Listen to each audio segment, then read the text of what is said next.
What's going on, everyone? Welcome to week 27 of 2019. How time has flown, right? Hope everyone's having a good long weekend on the back of July 4th.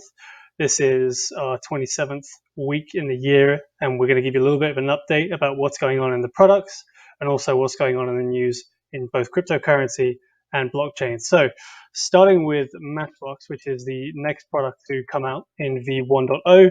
We're still underway. Things are looking good. We've been slowed a little by some of the APIs that are being integrated in that are quite complicated specifically for this iteration of their use, but things are going well.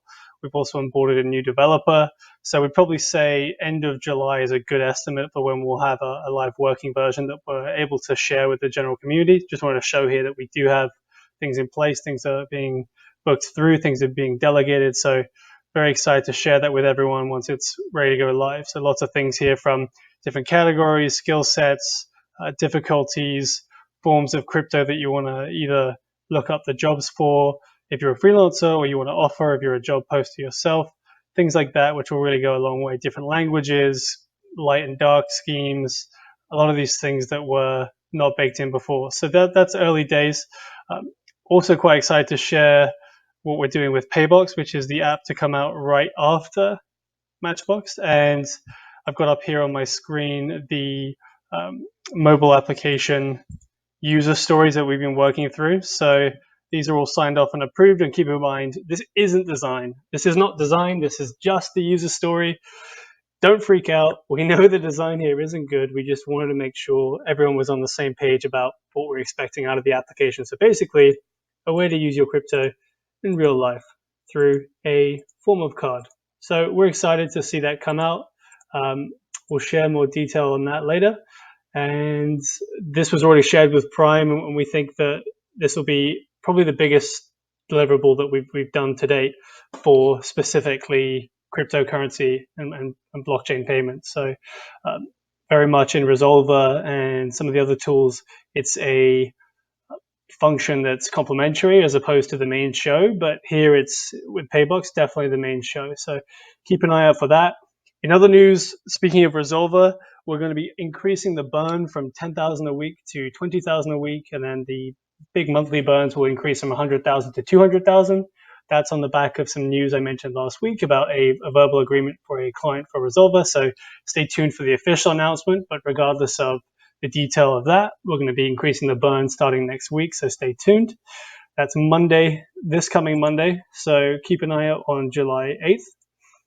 Next, we have a little bit of company-specific news, and that's more to do with the aXpire Prime program. Very grateful to have hit the all-time high membership rate that we've ever had, so 28 folks. Keep in mind, there's a minimum of 250,000 aXpire per member, but some of them have a lot more, some of them have just 250,000. So that's finally reached truly about 5% of our circulating aXpire. Very excited to see that being so successful, and the feedback we're getting in those groups are just fantastic. So I want to say a massive thank you on behalf of aXpire to the folks in those groups. Moving on to news. So next week, just so you guys are all aware, there is the liquid IEO for the Gram token, which is the utility token for Telegram's blockchain, which they call the Telegram Open Network. And the whole scheme here, or the whole idea here, is to be a vastly improved Ethereum. So they're going up against some tough competition, but they have proved themselves significantly already with something like 260 million users, and they're probably as far ahead as it gets in terms of true blockchain dapps that are out there today. So very excited to see what happens there. Let's keep our eyes peeled. Next, I saw some news on Daily Hodl that took me to CNBC, and it was a really funny interaction with Mr. Wonderful, Kevin O'Leary from Shark Tank, and the Circle CEO, basically just debating on the inherent value of crypto. So the CEO's name of Circle is Jeremy Allaire. He was essentially saying that it's backed by mathematics, it's backed by fixed supply, and in my own opinion, it's backed by massive computing power, which derives value or utility in itself. This massive consensus issue that it solves is massively valuable on its own in the double spend problem. When we look to what Kevin's arguments are, they're mostly that this is a drug dealer's means of business. This is an illegitimate form of doing business and sending money because it's associated with drug dealers. And it's quite funny to hear that, given 90%, no joke, look it up, of US currency has traces of drugs on it themselves. But also, what is fiat backed by? So I love that he fell into that trap. Jeremy of Circle was very nice and didn't nail him to a cross on it, but he could have quite easily. So it's funny to still see the mainstream folks pushing back with points that don't really make sense, or they're really not going to age that well, to be honest.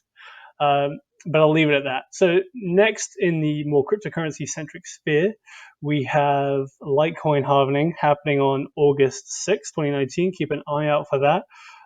It's pretty widely covered, so I won't go into a ton of detail here, but there was a little bit of a run away from it the last time it had a halvening. So if history teaches us something, which it usually doesn't always give us a perfect example in crypto, we should just prepare for some volatility, at least, I would imagine. Hard to say up or down. I would bet down, but you just could never know in this space. It feels like it's so mercurial, more or less.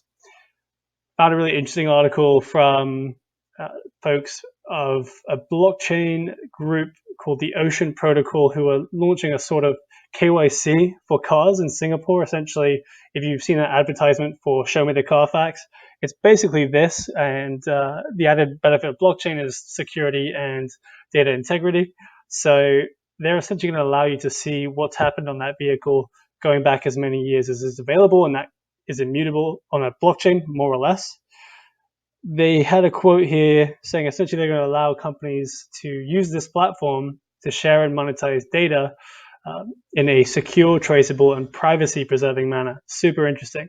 I think it's not that hard to imagine a future where we all have our own personal forms of Uber with our cars, for those of us that do own cars, and we'll essentially rent it out on a form of blockchain platform, get paid in a form of cryptocurrency for renting out that car for the day, and then have it pick us up when we're done with work or want to go somewhere. So the transport industry's use of blockchain beyond just logistics is fascinating. So a little bit more on crypto was Circle CEO again talking about Facebook's Libra, and I think we kind of align in our views here in that it's not something the crypto native person would be super comfortable with, given the privacy issues. But it's great that it's garnered so much attention for the space, and it's probably here to stay, knowing mainstream folks. So maybe not something we're going to dive into ourselves personally, but definitely excited that it's brought so much attention back onto Bitcoin and the general crypto space. And then the final thing, which was no surprise really for anyone, is Gemini is applying for a broker-dealer license so they can trade crypto securities. So those of you who don't know, you need a broker-dealer license to really handle securities, so stocks, bonds, things like that. And that comes from the SEC. Alternatively, if you were giving financial advice, you need licensing from FINRA, which is a sort of self-regulating body. So good to see these Gemini twins still pushing the space forward in a legitimate way. I think their support of the BIT license is a little misguided, and it's no shocker that a now billionaire twin set are all for a license that can take 5+ years and cost millions of dollars. But there you go. At least we're getting more attention on the space. So that's not unexpected, and I think we'll just continue to bring new folks in, which is ultimately what we want. So very happy to see that. If you haven't read the book Bitcoin Billionaires, by the way, I would recommend it. I'm reading it right now. I have it on Audible, actually. So check it out. It talks about their fall from the Facebook days at Harvard to their rise through Bitcoin and crypto and ultimately Gemini. So check that out. And maybe that's what you do with your long weekend. Take a read, take it on a plane, wherever you're going. I'm personally going to London. So I hope I get to finish the book on the plane. And that's about it. Thanks very much for listening and have a great week. If you need anything, feel free to reach out on Telegram. All right, guys. Thanks so much. Take care.